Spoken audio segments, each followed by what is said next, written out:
Yo, what's up guys, welcome back to another video. This is a reaction to 25 things the President of the United States can actually do. Now, when you're the President of the US, I feel like you're the most powerful person in the US and probably the most powerful person in the world. So with that, I guess a lot of opportunities arise. But in terms of 25 things, I guess this is just going to show maybe the perks of being president. Will it be like positive things or just, I guess all of it will be like somewhat positive, but maybe some of it is just stuff you wouldn't expect. I'm not too sure, but we're going to check this out. Hopefully going to enjoy. Hopefully you're all doing well. And let's just see what people, when they become presidents, can actually do. All want their sons to grow up to be president, but they don't want them to become politicians in the process. John F. Kennedy. I'm Mike with List 25, and here are 25 things the President of the United States can actually do. Here we go. 25. The President has the authority to convene Congress during a break during extreme circumstances. He also has the power to adjourn them if he deems it necessary, as outlined in Article 2, Section 3 of the Constitution. 24. Why is that so loud when he says that? I want to hear him say that again, just so I can see it on the actual 3 of the Constitution. 24. Damn, he does say that really loud. I'll have to deal with it. That makes sense. I mean, that's probably one of the things you'd expect as a president, like the power that they have, to be honest. The U.S. President can grant pardons or reprieves for those convicted of federal crimes as outlined in the Constitution, Article 2, Section 2, except in the case of impeachment. So the President... This, to me, is mad. Like, I don't really know how that's allowed. Maybe there's a similar thing in the UK. I'd assume there's probably not. I don't know how I feel about this though, because you just have the power to basically pardon people who've done all types of crimes, right? Or is it certain crime? Like Article 2, Section 2, except in the case of impeachment. So the President cannot pardon him or herself if convicted of a crime while in office. To date, Barack Obama has issued 348 pardons, more than any other president. That is mental. 23. The President is the official party leader of his or her political party while they are in office, as the party leader is... Sorry, 320 pardons?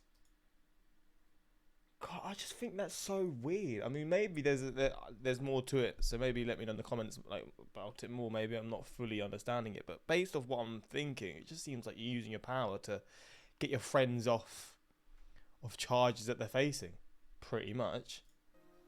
23.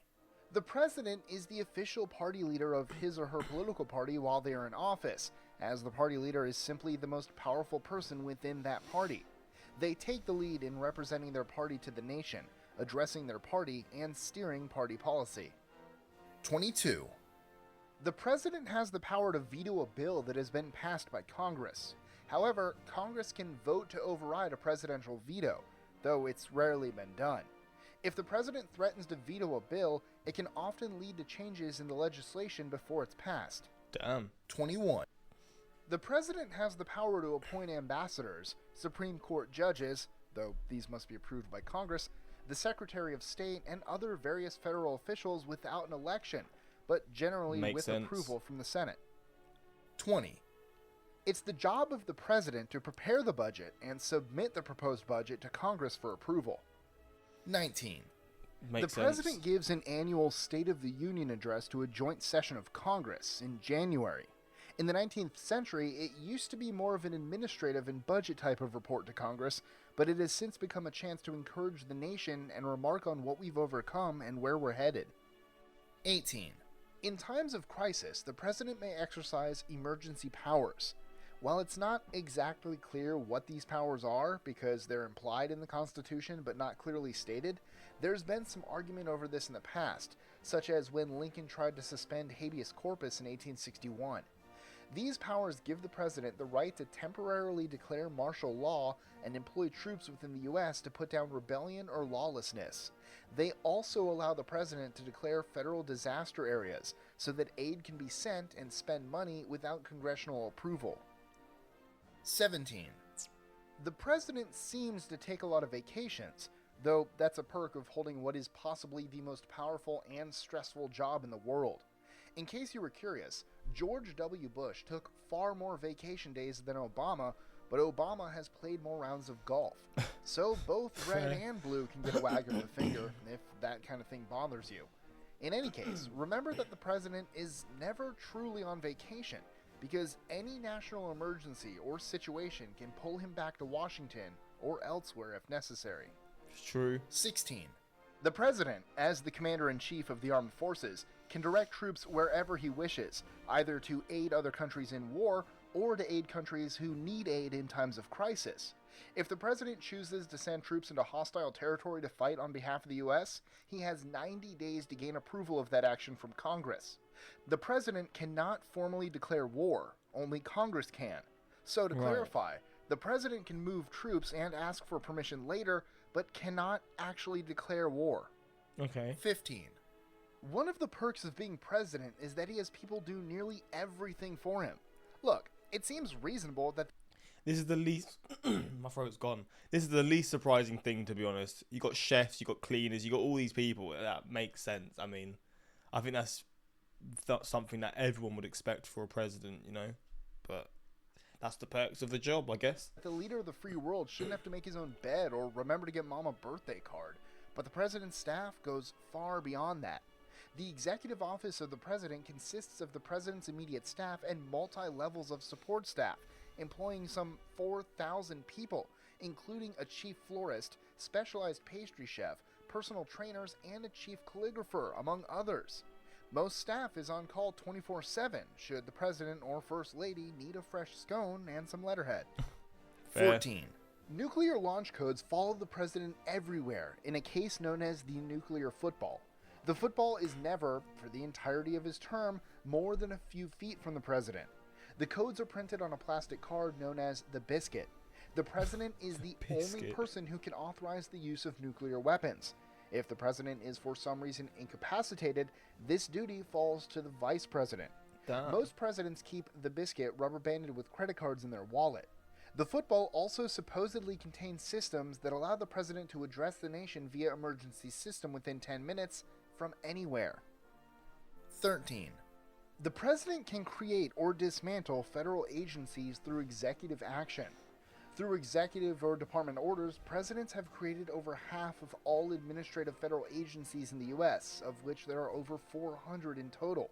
These agencies propose and enforce regulations that affect a lot of day-to-day life for most Americans, such as the Department of Homeland Security claiming the ability to search any personal electronics within 100 miles of a U.S. border, no warrant needed. This is technically an unwarranted search and is considered by many to be illegal under the Fourth Amendment. However, it's allowed under the Department of Homeland Security created by George W. Bush in 2002. 12. The president throws better parties than you, or anyone, honestly.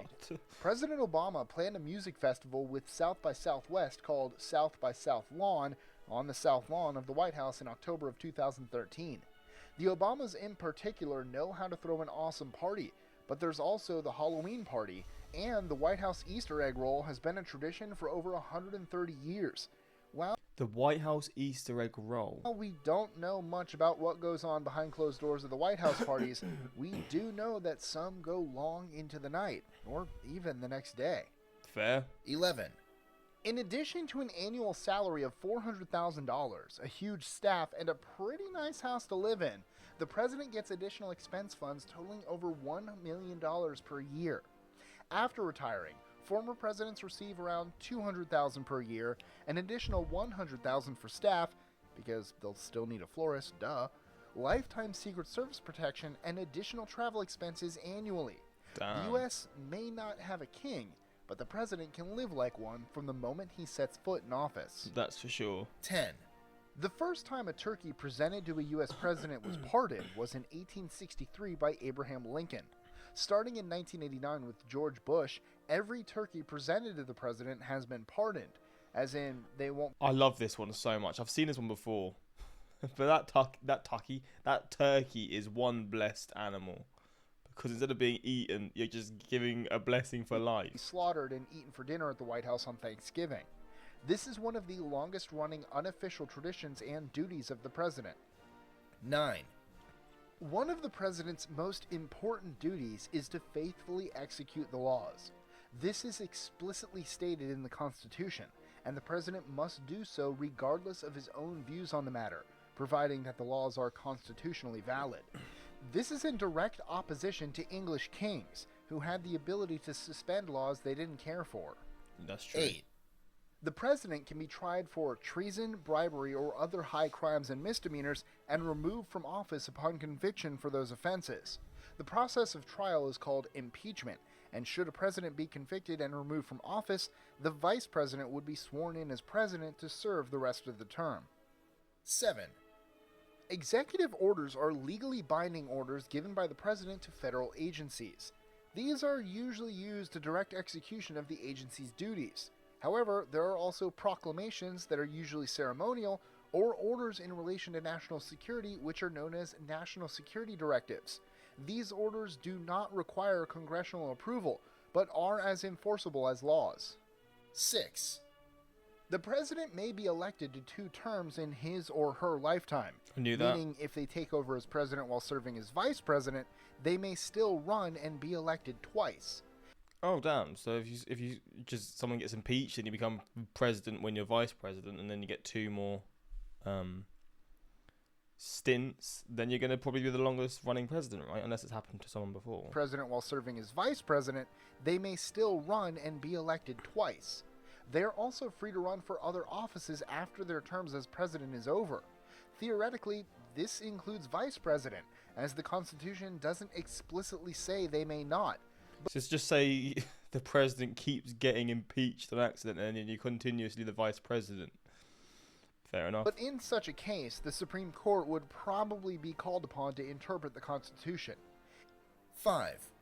Only a member of Congress can introduce legislation to be voted on, but it's the job of the president to recommend some important pieces of legislation to Congress, such as the annual budget and laws the president may have promised during his campaign. The president lays out his legislative agenda for the year during the State of the Union address and may call upon specific members of Congress to sponsor bills to that end. A recent example of this is the Affordable Care Act, also known as Obamacare. 4. The president is the primary person responsible for the U.S.'s relations with foreign nations.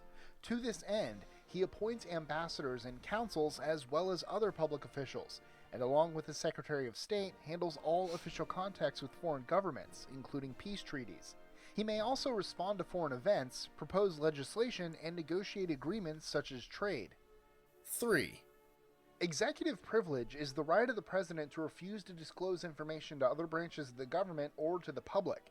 This includes refusing to testify before a congressional committee, save when it's a criminal proceeding against the president. This is a large part of the reason why the Fast and Furious scandal wasn't investigated further or sooner. President Obama used these powers to shield the Justice Department from a congressional investigation. 2. Damn.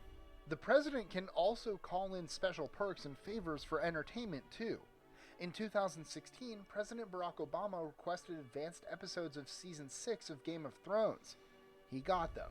As producer David Benioff said, when the commander-in-chief says, "I want to see advanced episodes," what are you going to do? What do you mean advanced episodes? 1. In times of Does that mean what? To get the episodes before they actually come out? Is that what he means? If that's the case, that's pretty cool, to be fair. That's a pretty good perk. trouble, it's up to the president to address the nation and grieve with us, as he is very much an American citizen as well as the leader of our nation. It's his job to realistically address the danger or loss our nation has experienced, as well as give us hope and direction for the future.